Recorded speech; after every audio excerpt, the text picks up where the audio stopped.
Canada's fighter jet saga just took a shocking new turn. The Swedish Gripen, once considered an underdog in North America, may have just received a massive boost from one of the most powerful engine makers on the planet, Rolls-Royce. And the truth is, this changes everything. Because this isn't just an engine upgrade, it's a geopolitical twist that could shift billions of dollars, challenge the Pentagon's control, and reshape Canada's entire air power future. Canada planned to buy 88 F-35s. The decision seemed final, done, sealed. But behind the scenes, political pressure, Arctic realities, rising maintenance costs, and sovereignty fears have quietly reopened the door. And now the Gripen is stepping back into the arena with new momentum. Momentum powered by a company that knows engines better than almost anyone on Earth. For years, Canada faced a painful dilemma. Should it commit fully to the expensive, maintenance-hungry US-dominated F-35 program, or choose a jet designed for Canada's unique geography, brutal weather, and operational independence? The Royal Canadian Air Force needs fighters that can survive the Arctic, take off from short runways, fly cheaply over long distances, and integrate with both NORAD and NATO. And Gripen checks almost all of those boxes. But one thing always held it back: the engine.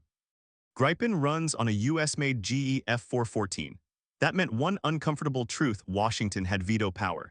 If the US said no to an export or a modification, the deal died right there. For a country like Canada, which wants more control over its defense, that was a major strategic red flag. And this is where Rolls-Royce walks onto the stage. A potential Rolls-Royce entry into the Gripen program is far more than an engineering choice. It's a strategic breakthrough. For years, Gripen's weakest point was its reliance on a US-controlled engine. That single component gave Washington enormous leverage over who could buy the jet, who could modify it, and how it could be used. A Rolls-Royce-powered Gripen breaks that chain completely. It gives Sweden and every customer a non-US sovereign engine path. Suddenly, export controls disappear, political risks drop. The jet becomes far more attractive to nations that want independence from American restrictions. For Canada, this shift is huge. A British engine opens the door to deeper industrial cooperation, stronger Arctic performance, and long-term freedom from US supply chain bottlenecks. In short, Rolls-Royce doesn't just boost Gripen. It removes its biggest geopolitical handicap. The result is a fighter with full sovereignty, fewer political strings, and a dramatically stronger export appeal. Gripen already excels at what Canada needs most: low operating cost, rapid turnaround, the ability to use roads like runways, minimal maintenance crews, and excellent cold weather resilience. Its advanced electronic warfare suite, NATO standard data links, and simple logistics make it one of the easiest modern fighters to keep mission-ready. But replace the US-controlled engine with a sovereign Rolls-Royce power plant, and the equation changes completely.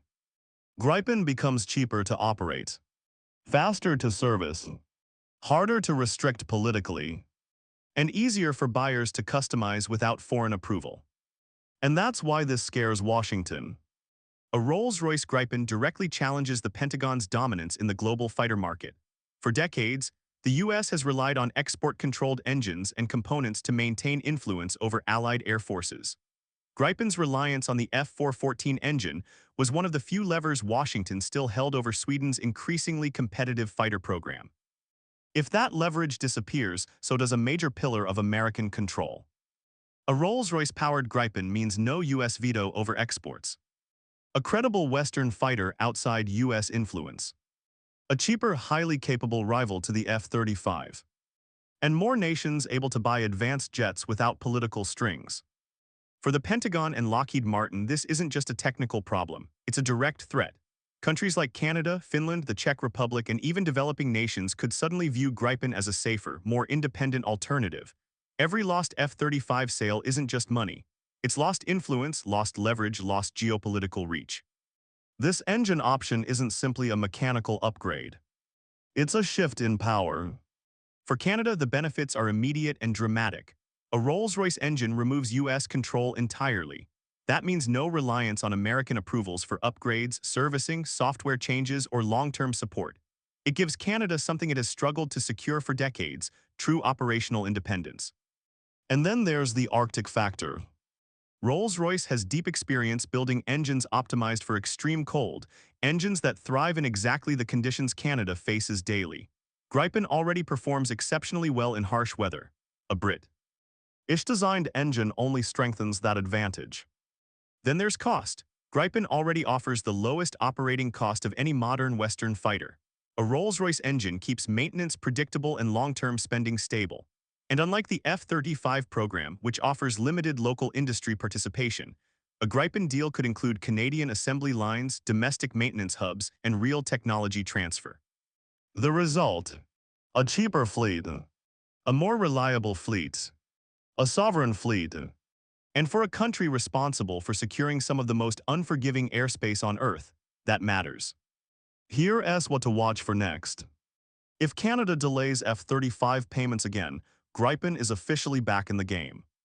If Saab or Rolls-Royce release new technical announcements, negotiations are moving. If Canadian factory partnerships are mentioned publicly, industrial cooperation is underway. And if Washington begins lobbying harder, that's the clearest sign of all Gripen is gaining ground. Because the truth is simple. A Rolls-Royce engine doesn't just improve Gripen. It transforms it into the most sovereign, export-friendly Western fighter in the world. And for Canada, a nation caught between Arctic reality, American influence, and its own strategic future, that option may be too powerful to ignore.